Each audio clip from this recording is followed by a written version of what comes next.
too serious, you know, or you don't like, you know, just because somebody beat your ass, now you got to go fucking stab them. I mean, that's fucking stupid. Yeah. You know?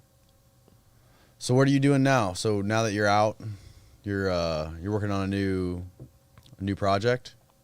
Yeah, so, you know, I started writing books in prison. Yeah. How many books did you write? 22. 22 books. While you were locked up. Yeah.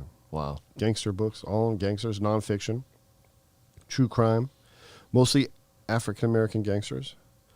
You know, I wrote some prison stuff too, but yeah, I started a journalism career. You know, I mean, that's basically, I do true crime. I do, you know, like prison gangs. You know, I've done a lot of features for like Vice, Penthouse, a lot of foreign magazines, Real Crime in UK, you know, in Australia.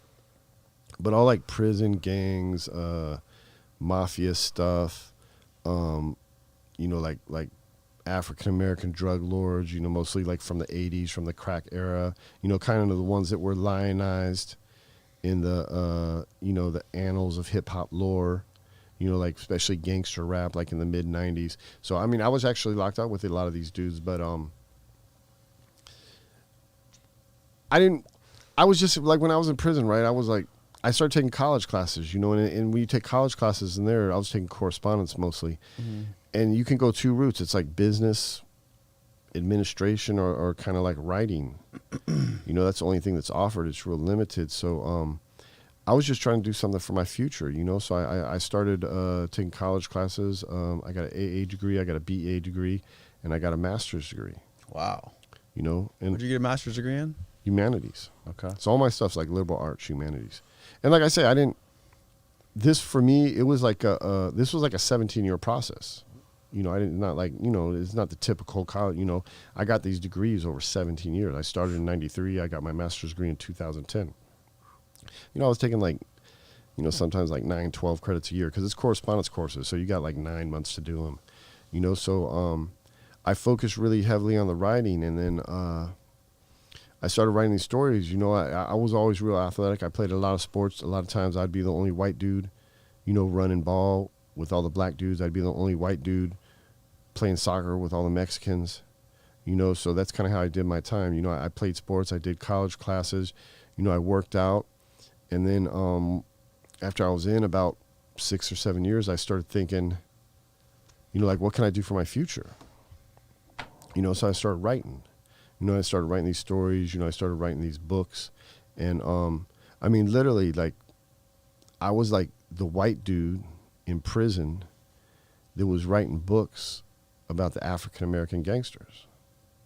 So, you know, think about that just on the face of it after everything I've already described to you.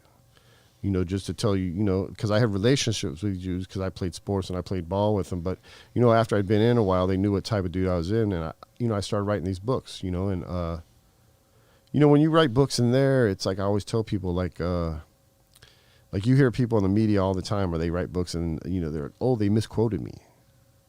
Like, you can't afford to misquote anybody in there, especially if you're a white dude writing books about African-American dudes. I mean, you could just imagine. Yeah, it's not going to look good. You could just imagine. But, you know, but I walked that path. You know, I navigated that path. You know, I got that respect. And really, the books I wrote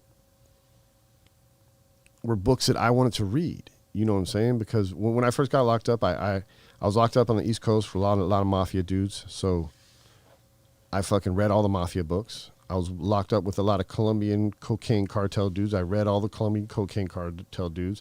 And then like in the mid-90s when like the gangster rap is like jumping off, you know, and I'm playing ball with a lot of these dudes.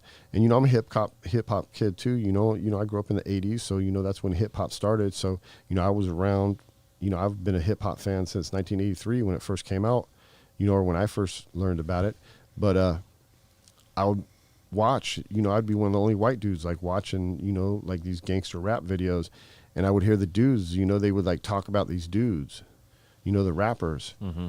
And then the guys like from New York or the guys from that area, they would start talking about them. And I'd be like, you know, I was like intrigued. And, you know, so I was like looking for books. You know, I'm calling my mom and my girl. I'm like, order me books on these. And they was like, there's no books. And then, you know, I'd ask about these guys more, like these street legends, you know, from the hood. And, And they'd be like, oh yeah, that dude's on B block. And I'd be like, what? So that's how I first started writing, because I started going to these guys and I started saying, hey man, like, let me tell your story. Yeah. And let me interview you. You know, and so all this, I wrote books that I wanted to read, but at the same time I was looking for a future for myself. You know, in my end goal, I knew I was getting out. I mean, I had 25 years, but, you know, I was young. I was 22, so I knew I was getting out. I knew I had a future. It wasn't like I had a life, you know, or it wasn't like I went in when I was 40 or 50 and had 30 years. You know, I knew I was getting out. I'd still, you know, have my health. I'd still, you know, be young enough to have a career, you know. So my end game the whole time was film. You know, I mean, I wanted to make film. I just couldn't make film because I was in prison. You know what I'm saying? So I wrote books, you know, and I wrote books. You know, I always think my writing has always kind of been on the cutting edge, but I also think my writing too, it's changed. Because like when I first started writing, I was taking these African-American gangsters and I was writing about them, like, you know, like Billy the Kid, Jesse James type figures, you know. And then as I got older and I matured more and I kind of saw how the system was, you know, kind of a lot of some of the stuff we've talked about, you know, my views on the system and the war on drugs and law enforcement and, you know, the, you know, criminal judiciary system or whatnot. I started seeing things different. So my writing kind of changed to more like advocacy type of stuff, you know, from this, you know, romanticizing or glorifying, you know, gangsterism. So, you know, but I think everybody, you know, as you get older, you can kind of change and you start to see things different. And maybe, you know, what was cool to you at 25 might not be cool to you at 40. Mm-hmm. So, you know, my writing kind of changed, but like still the whole time, man, I'm writing these books and in my head, I'm like, man,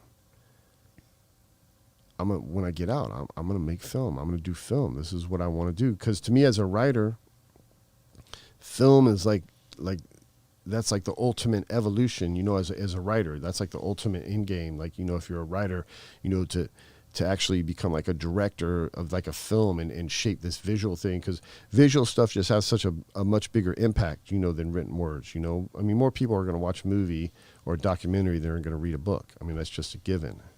You know what I'm saying? I mean, because It's shorter, it doesn't take as long. You know, people don't have the attention spans or whatever.